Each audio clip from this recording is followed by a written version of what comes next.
Hi, this is Scribbly again with another fountain pen review. Today I'll talk about a Waterman pen that I had in my daily rotation for the last couple of weeks. It's a Waterman fountain pen that I have here with me. Waterman Paris, it says. Waterman is like a French pen maker, but I'm not entirely sure about their brand structure and brand history, but I think they're now part of a larger corporate called Newell Rubbermaid, until which Parker and so on also is, but I believe that they are still made in France. So I'll talk about this Waterman fountain pen here. I just put it back in the box to see or to show you how it comes when you order the pen. And the pen that I'll talk about today is the Waterman Expert 3 Deluxe Black CT, which I believe stands for a chrome trim fountain pen with a medium nib, and GB, I actually am unsure what that stands for, but so the black chrome trim is just like a description of the pen, because like now this black pen that I have here is of course like the black pen, but the fountain pen itself comes in a number of different finishes, and it comes with a chrome cap and but also like I think lacquer caps, and then you can get it in different colors like black, white, brown, taupe. I don't know. Just check out their website. So it comes in a number of different colors and also finishes that then also determine the price of the pen a little bit. This Waterman Expert here costs around €100 or $115 or so, depending on where you get it from, and it is on the rather, let's say, more affordable side of the Waterman fountain pens, which I consider to be rather upmarket fountain pens. So when you take the fountain pen or the box out of this cardboard here, you'll see a nice, really nice. I mean, the packaging is really nice. A nice blue box that I don't know, that is like has a soft finishing cover. I don't really know what that is, that box, and it's a little bit roughened here. It also says Waterman Paris and has the Waterman logo on here. And it looks even more luxurious once you open the box. And now we'll have a first look at a pen. The pen is, cushioned or bedded on a nice, very soft pillow here, saying Waterman Paris again. And then it's attached to this string here, and it came with a Waterman long international standard blue ink cartridge, which I have of course already injected in the pen, because I also had never tried a Waterman ink, so I wanted to try the pen with the ink that it came with and see what the Waterman ink is like. So you can take that cushion thing here out, and then you will find a small sort of instruction manual that has a couple of information on how to load a fountain pen from an inkwell or with an ink cartridge, and then since the pen is also available as rollerball or ballpoint or a mechanical pencil and so on, you will have some kind of instructions how all that works. And then on the other side, this is after sales service, probably some international warranty, some warranty information. But that's for the packaging of the pen, which is like really nice. As said, it's a classy upmarket pen, so you expect some kind of a nice packaging probably. So we put that box away as well and start having a look at the pen, which, as said, is called Waterman Expert Deluxe Black CT. That stands for chrome trim, right? So when we look at the pen itself, it's like, Waterman on their website classifies this pen as business chic, which I think quite fits the pen, because it has this classy cigar shape, which is a really classy fountain pen shape. And I find that it has quite of an elegant understatement when we look at the pen. It has a black lacquered body that is like really shiny. You can see even the reflections of my camera tripod in the lacquer here. Has like a silver ring here at the end, which I'll show you in a bit. Is yeah, it's an accessory, it's a detail, but then it also makes the cap sit on it once you post the pen. And then the cap itself has a black lacquered center band here, and then it says Waterman Paris on it. I don't know how well you can see that. Yeah, now you can see it a little bit better. Waterman Paris, and on the back side of the clip it says France, where it testifies of its heritage. Then the clip itself is like it's a chrome, it's chrome material, but then I'm not sure, on the website it says it has a palladium finish. The clip also covers the Waterman W up here. Then I mean, like this clip shape with the cutout in the middle is pretty.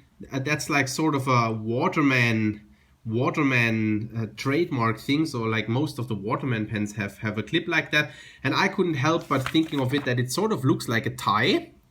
Right, when you think of a business pen and then you look at that clip, to me it looks a little bit like a tie. Then it has a chiseled cap here with also the Waterman W, the Waterman logo here. So it's an interesting cap shape, right, because of this chiseling here. So the cap apparently is palladium plated, right?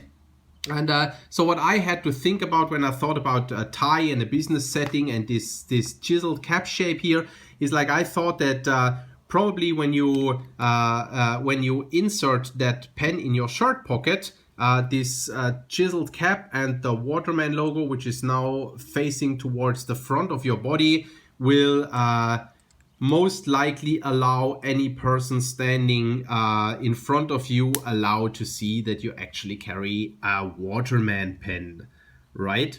So that might be a feature of that chiseled cap shape here in a business setting. Not sure, that's now just like my imagination. So yeah, that is a typical Waterman clip. And the clip is very springy. It's not overly tight, so it's really no problem to attach that into a shirt pocket. That will work really well. And then you have like sort of those rings or bands here running around the cap, and so the density here is a bit smaller, and then they run wider as they run outwards of the cap here. That's maybe it with the pen as such. When we uncap the pen, I mean, like, it's a rather heavy pen, I find. When we uncap the pen, you see that the section, which has a very, very comfortable size. It's not too short, it's not too long, it's really pleasant to hold. Is tapered, so you don't really slip downwards with your fingers onto the nib, so it protects that a little bit. Then you have the Waterman stainless steel nib on here. I got a medium nib. Also has the W on it, says Waterman Paris M. It's a nice nib. It also matches the classy understatement of the pen. It's not overly detailed or exaggerated or whatever, but it's also not completely boring. It's just there, right? It's just a nice nib, just being there. It's a smooth writer, but I'll jump into a writing sample in a minute. The nib writes a little bit on the wider side for my taste of medium, but again, as said, I'll jump into the writing sample in a little bit. It feels really, really well made. You see, like, has a thick body. It takes standard international cartridges, of course, or converters. You see, I did quite a bit of writing with that over the last couple of weeks when it was in my daily rotation. So this is the Waterman Blue ink cartridge that came with it. really well made pen, and so now when you post the cap, it will click onto that ring here at the end, and you can hear that, right? So I mean, it posts super securely. Of course, there is no chance that this cap is gonna fly off, even if you wheel the pen or whatsoever. There's no chance for the cap to fly off.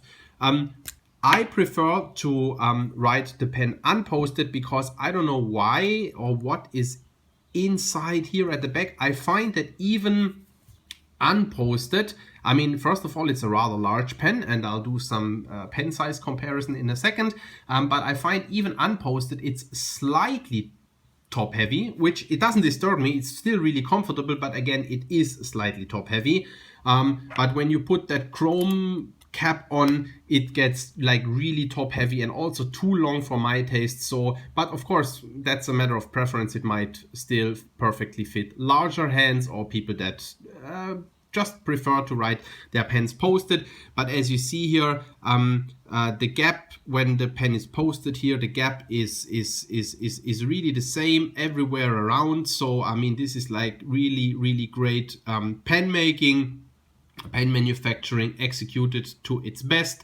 Of course, you can rotate, in case you posted it like that and it disturbs your hand here, you can easily rotate the cap back here on the ring. So that is a really nice thing. As I said, it's a fairly large pen. Let's do some quick comparisons to other pens. I have and also for a writing sample comparison, because I said the nib runs quite wide, I have a Lamy All-Star here, which is approximately the same size. And then I have another popular or quite readily available pen here, which is the TWSBI Echo or Eco, which also has approximately the same size. So the Waterman Expert falls roughly into the size range of those pens here. Let's just do a quick unposted pen size comparison here. Let's see. Put them all, arrange them like that. And yeah, now the Waterman is the shortest, but only by like 3 or 4 millimeters or so. So in the end, you could say if you're comfortable with the TWSBI Echo or Eco or with a Lamy All-Star Safari or whatever, then you should most likely also be fine with writing with the Waterman Expert Deluxe that we have here. So I think that's all that there's to say about the pen itself. It's a pretty great pen, I guess. And so at the end of the review, I wanted to jump into a quick writing sample with that medium nib that I find runs a little bit on the wider side. So let's write just Waterman Expert here. There's not much line variation that you can get out of this steel nib here. And now if I compare that with a little bit writing, this is like also a medium nib. It's unmarked, but it is a medium nib. And I'll also write Waterman Expert. Excuse my handwriting here. Of course, also not much line variation with the Lamy. And at the end, I write with the TWSBI, which also has you can't really see that here, but also has a medium nib on. And I'll also write Waterman Expert. And of course, also not much line variation with that TWSBI steel nib here. So let's look at it. Zoom out a bit, and I hope you can see that the Waterman medium is a little bit wider than the Lamy medium, but it's definitely wider than the TWSBI medium. So I think you could fairly say that it is a quite true medium nib that runs on a slightly slightly wider side, but otherwise it is a nice wet and juicy writer. It's not overly wet, but I would say that it is on the rather wet side. Quite nice writer, the Waterman Expert. So I hope this review was helpful. Thank you for watching, and I will see you at the next review. Bye bye.